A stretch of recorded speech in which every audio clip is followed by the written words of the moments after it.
Hola, estamos en álgebra y trigonometría y continuando con el tema de funciones, hablaremos de tipos de funciones, como son funciones pares, impares, definidas por tramos, cuando una función va a ser 1 a 1 sobre, y funciones invertibles. Comenzamos este estudio con funciones pares e impares. En esta definición tenemos una función f real valuada y vamos a decir que dicha función f es par si al evaluarla en menos x vamos a obtener la función original. Y diremos que esa función f es impar cuando al evaluarla en menos x vamos a obtener la función original precedida de un signo menos. Gráficamente, las funciones pares se caracterizan por ser simétricas respecto al eje y, como vemos en este ejemplo. Las funciones impares se caracterizan por ser simétricas respecto al origen. Si aquí está este punto, el simétrico respecto al origen es este. Si aquí está este punto, el simétrico respecto al origen es este, y así con todos los puntos de la función. Miremos lo anterior con un ejemplo. Si tenemos la función g de x igual a este cociente de polinomios, nos preguntan si la función es par, es impar o ninguna de las dos. Pues debemos calcular g evaluado en menos x para mirar qué obtenemos. G evaluado en menos x es reemplazar a x por menos x, que está aquí en el argumento, se reemplaza en todos los lugares y operamos para ver qué obtenemos. Finalmente aquí nos queda x al cuadrado, aquí nos queda menos x, aquí nos queda menos 4x y este menos, como está al cuadrado, queda x al cuadrado con el menos que hay acá. Podremos sacar factor común menos en el denominador y el numerador dejarlo igual, porque algunos términos son positivos y otros negativos. Claramente este término que quedó acá es diferente de la función original, pues porque aquí hay un menos y la estructura en el numerador es diferente a la estructura acá en el numerador. Entonces no es la función original, o sea que la función no es par. Y no es impar porque a pesar de que tenemos un menos al principio, la función que tenemos después del menos no es la función g de x que tenemos en el numerador, en la parte superior, porque el numerador es diferente. 3x al cuadrado, aquí tenemos a 1, aquí tenemos a 1, pero deberíamos tener acá x y tenemos es menos x. Entonces esta función g de x no es par ni es impar. O sea, la respuesta es ninguna de las anteriores. Continuando con las definiciones, miraremos qué es una función definida por tramos, que se utiliza bastante en matemáticas. Entonces, una función definida en n tramos disyuntos y su 1 hasta y su n suele representarse de la siguiente forma. Es una función f de x, donde en cada uno de los tramos, el dominio sería de la función f, sería la unión de todos estos tramos disyuntos. En cada uno de los tramos existe una subfunción f1 de x. Cada una de ellas en sí es una función en el tramo en el que está indicada.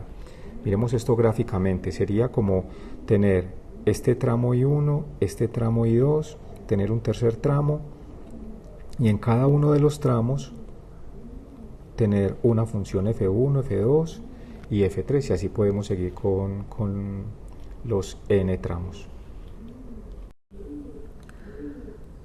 Hasta el momento hemos estudiado en funciones que, dado un valor x que pertenece al dominio de la función, cuál es el output o la salida de la función f al evaluarla en este elemento x del dominio. Hemos dicho que ese valor es y se representa como y igual a la imagen de x a través de f. Una pregunta interesante sería la siguiente: si conociéramos el output o la salida de esta maquinaria, es decir, lo que nos entrega la función f, este valor y, la pregunta sería, o la pregunta interesante sería, ¿cuál pudo haber sido el elemento x que me produjo este valor y? La relación que nos permite responder a este tipo de interrogante se llama función inversa de f. Y para poderla definir, la función f debe cumplir ciertas condiciones. Vamos a estudiar un poco esto. ¿Qué va a ser una función 1 a 1 o qué va a ser una función sobre o una función biyectiva? Comencemos con la primera. Una función f se va a llamar inyectiva o 1 a 1 si para cualquier par elementos del dominio que sean diferentes x1 y x2, con x1 diferente de x2, esto siempre va a implicar que sus imágenes a través de la función f tendrán que ser diferentes. Visto esta implicación en el sentido del contrarrecíproco, es como si tuviera dos imágenes iguales en la función. Eso obligatoriamente me implicaría que los elementos del dominio x1 y x2 que me produjeron estas imágenes iguales, los elementos del dominio, estos dos elementos tendrían también que ser iguales. La siguiente definición es la definición de sobreyectividad. ¿Cuándo esta función f va a ser sobreyectiva o simplemente sobre? Si dado un elemento del conjunto de llegada y, va a existir un elemento x del conjunto de partida de forma tal que y será igual a la imagen de ese elemento x a través de f. Esa es la definición de sobreyectividad. Y la definición de biyectividad o una función va a ser biunívoca cuando se cumple la condición 1 y cuando ella misma también cumple la condición 2. Es decir, una función va a ser biyectiva cuando sea inyectiva y sea sobreyectiva a la vez. En este ejercicio nos piden probar que la función f, que va de los reales en los reales a través de esta igualdad f de x igual a 2x más 1, es biyectiva. Comencemos chequeando si la función es inyectiva a través de la definición por el contrarrecíproco de inyectividad. En este caso es que si tenemos dos imágenes iguales, f de x1 igual a f de x2, miremos si las preimágenes también son iguales. Esta igualdad, al reemplazar x1 acá y al reemplazar x2 acá, es equivalente a esta igualdad. 2 por x1 más 1 igual a 2 por x2 más 1. Al manipular esta igualdad, restando a ambos lados 1 y después dividiendo a ambos lados por un medio, en este caso llegaríamos a que las preimágenes también deberán ser iguales. Si las imágenes son iguales, las preimágenes son iguales, luego esta función f es inyectiva. Miremos si la función también es sobre. En este caso vamos a tomar un elemento de este conjunto de R, un elemento y de R, y miremos si para un elemento cualquiera de acá existe un elemento en el conjunto de partida de forma tal que ese elemento y en R es igual a la imagen de ese elemento x a través de la función f. Pues ¿qué significa que este elemento y perteneciera a R en términos de esta función? Es que y tendría que ser igual a 2x más 1. Esto que tenemos acá, y es igual a 2x más 1. Y si despejamos a x en esta igualdad, entonces para un y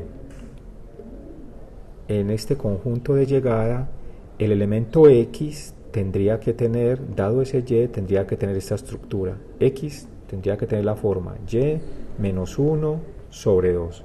Aquí lo que estamos mostrando es que dado un elemento y en este conjunto, el correspondiente elemento x en este conjunto sería este, de forma tal que la función al evaluarla en este elemento x tendría que ser y. Comprobemos eso. Si tomamos la función f y la evaluamos en este elemento x, entonces en vez de x colocamos qué estructura debería tener. En vez de x es y menos 1 sobre 2. ¿Y qué es lo que hace la función f? Lo que esté aquí lo multiplica por 2 y le suma 1. Lo que esté aquí lo multiplica por 2 y le suma 1, y al operar obtenemos efectivamente que esto es y. Conclusión: dado un elemento y en el conjunto de llegada, efectivamente existe un elemento x en el conjunto de partida. Ese elemento x tendrá esta estructura, pero la conclusión es que la imagen de ese elemento x a través de f es el elemento y que habíamos considerado inicialmente en este conjunto. Esa condición nos dice que efectivamente la función es sobre. Finalmente, dado 1 y dado 2, decimos que la función es biunívoca o es biyectiva.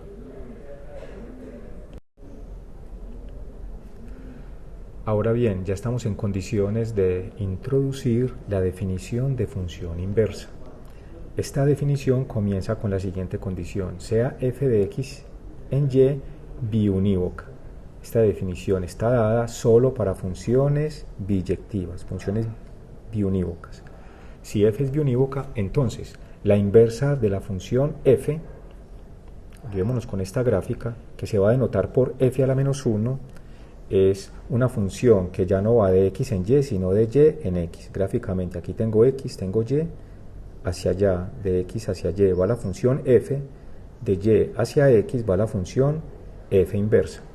Y va a tener la siguiente condición: que f a la menos 1 de un elemento y de acá será igual a x, en este conjunto x mayúscula, si y solamente si y, ese elemento que hay acá, que habíamos tomado inicialmente acá, es la imagen de ese elemento x a través de la función f.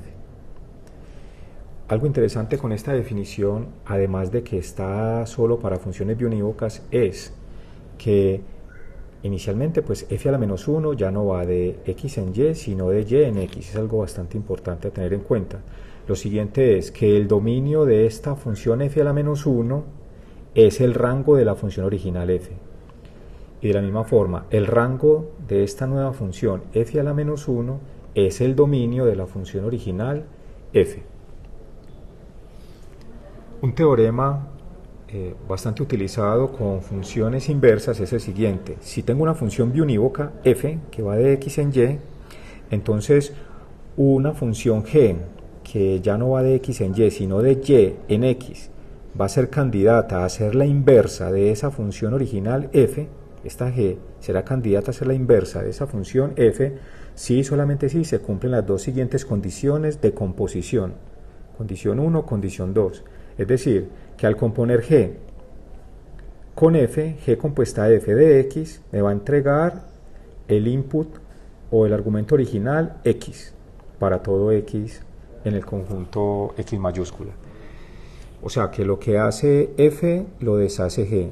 Y en la segunda condición es que la otra composición, ya no g compuesta f, sino f compuesta g en y, será igual al input original o al argumento original y para cualquier valor y perteneciente al conjunto y mayúscula. Una observación importante con este teorema es que si efectivamente g es la inversa de f, que sabemos que cuando es la inversa se denota por f a la menos 1, ¿cómo reescribimos estas dos condiciones? Reemplazamos a g por f a la menos 1 para obtener que f a la menos 1 compuesto con f de x es x, y que f compuesto con f a la menos 1 de y es el valor y para todo x en x mayúscula, para todo y en y mayúscula. Continuemos estudiando el siguiente ejercicio. Nos piden hallar la inversa de la función f de x igual a x al cuadrado para x mayor o igual que 0. Pues para hallar la inversa, lo primero que hay que chequear es que la función sea biunívoca, y nos están diciendo que efectivamente es biunívoca. Nos quedaría pues de tarea demostrarlo, y algo interesante es darse cuenta que la función restringida a este dominio, x mayores o iguales que 0, efectivamente es biunívoca. Si la función no estuviera restringida a este dominio, sino que fuera en todos los reales, esta parábola no cumple la condición de ser biunívoca, porque una parábola empieza siendo, esta en particular, monótona decreciente, y después, cuando x ya es mayor que 0, empieza a ser monótona creciente. Una función es biunívoca gráficamente cuando es siempre monótona decreciente o cuando siempre es monótona creciente en su dominio. Entonces, asumiendo que ya demostramos que se hizo la prueba formal de que la función f es biunívoca en su dominio, procedemos con el siguiente algoritmo, y es que por lo general cuando tenemos la igualdad y igual a f de x, en este caso y igual a x al cuadrado, buscamos despejar en lo posible a x para tener una idea de cuál sería la estructura de la función inversa. Si despejamos de acá a x, obtenemos que x al sacar raíz cuadrada tendría dos posibilidades: x es igual a más menos raíz de y, pero nos quedamos con la raíz positiva, x igual a raíz de y, pues porque x no va a tomar valores negativos. X siempre por la condición que tenemos acá, va a ser mayor o igual que 0, entonces nos quedamos con raíz de y. Con esto tenemos entonces que la función f a la menos 1, dada la función f de x, f a la menos 1 de y será igual a raíz de y. Dado la función f, esta es la estructura de la inversa. Pero por tradición, normalmente, dado que conocemos la estructura de la inversa, suele escribirse también en términos de la variable x. Simplemente cambiamos a y por x en todos los lugares de la igualdad donde aparezca y obtenemos esta igualdad. Es decir, dada la función f de x igual a x al cuadrado con x mayor o igual que 0, la función inversa va a ser f a la menos 1 de x igual a raíz de x. La pregunta que nos queda acá es, bueno, ¿cómo sé yo que efectivamente lo que encontré si es la inversa de esta función original? Pues con el teorema chequeamos a que es igual f a la menos 1 compuesta con f de x y la otra composición, a que es igual f compuesta con f a la menos 1 de x. En el primer caso, f a la menos 1 compuesta con f de x es x al cuadrado, f a la menos 1 evaluado en x al cuadrado, f a la menos 1 aquí lo que hace es sacarle raíz cuadrada a lo que esté aquí adentro. Sacamos raíz cuadrada de x al cuadrado, que es valor absoluto de x, pero el valor absoluto de x, cuando lo que hay adentro es positivo, como es este caso, será igual a x. Y en la segunda parte, f compuesta con f a la menos 1 de x será igual a f evaluado en, ¿quién es f a la menos 1 de x? Raíz de x. ¿Y qué es lo que hace la función f? Lo que está adentro lo eleva al cuadrado, como nos lo muestra acá. Raíz cuadrada de x al cuadrado es x. Entonces tenemos las dos condiciones para que esta candidata sí sea efectivamente la inversa de la función original f de x igual a x al cuadrado restringida a x mayor o igual que 0. Para finalizar, hablaremos de las gráficas de las funciones inversas. Estas gráficas van a tener un comportamiento bastante interesante dada esta equivalencia. Es decir, si la función f a la menos 1 evaluado en b será igual a a, eso va a ser equivalente, o es un sí solamente sí, este valor b es la imagen de la función original f al evaluarla en a. Eso en términos geométricos lo que me dice es que cuando este punto a, b pertenece a la función, a la gráfica de la función f, eso va a ser sí solamente sí, el punto b, a pertenece a la gráfica de la función f a la menos 1. Estas condiciones lo que me hablan es de una cierta simetría, y la simetría es la siguiente, que las funciones f y f a la menos 1 y su inversa son simétricas respecto a la recta y igual a x. Considerémoslo en esta gráfica. Tengo en azul la función f de x, un punto que pertenezca a ella, por ejemplo, este punto a, b. Entonces, si trazamos la recta y igual a x, esta que está punteada, y igual a x, la curva que está con rojo es simétrica respecto a esa recta y igual a x de la curva que está con azul. Es como el espejo de la curva que está con azul. Esta que está con rojo es f a la menos 1. Y nos damos cuenta que si a, b pertenece a f, entonces a través de la simetría con respecto a la recta y igual a x, b, a va a pertenecer a la función inversa, y eso ocurre con todos los puntos que están en la curva con rojo.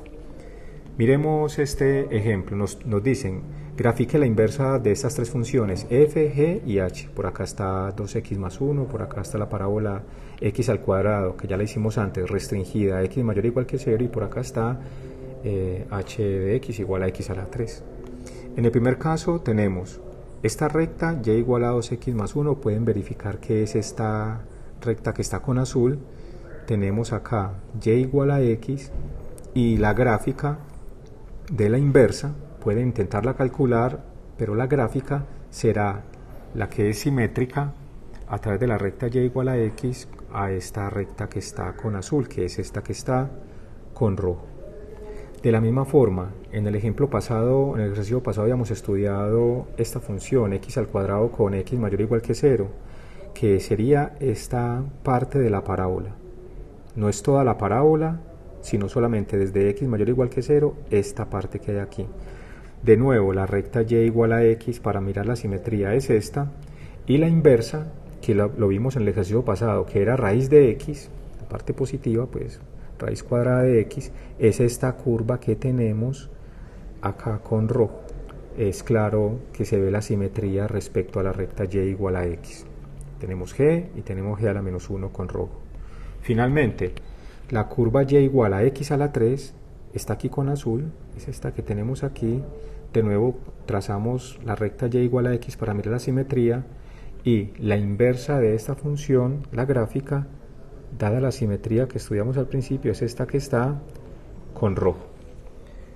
Entonces hasta acá el estudio de funciones inversas, y eso sería todo.